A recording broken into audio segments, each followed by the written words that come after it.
好，我哋繼續講呢個 can could 嘅第3集，呢個叫做 not got to。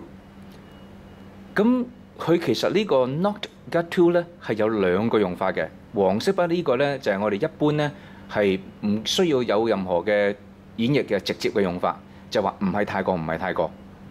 好似第一句嘅，你唔應該太過快去衡量其他人。第二句，你唔應該太過擔憂你嘅將來。但係有陣時，有另一種嘅用法咧，就係綠色筆呢種用法啦。咁呢種用法咧，尤其是黐住個 can 嘅時候啦，即係 can't。咁如果咧咁嘅時候咧，就有特別嘅解釋，就係話你要轉個彎去解釋嘅。嗱，好似譬如我哋睇睇第一句啦。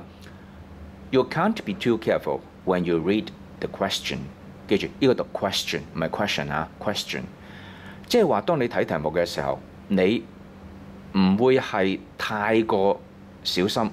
就算你點樣小心都唔算係太過嘅。咁即係換句話講，你係應該嘅，應該小心。即係話你一定要好小心。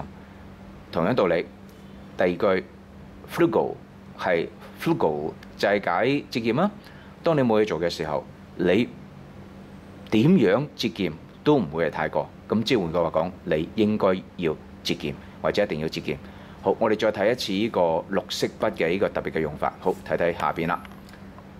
嗱，記住，如果你遇到呢個 to 加個 can't， 好多時都會咧成為一定要極之。再試一次，你唔係太過分，即係你唔係太過小心。當你睇呢個題目嘅時候，咁即係換句話講咧，你點睇都唔會話太小心。即係意思就係咧 ，you must be extremely careful， 一定要極度小心。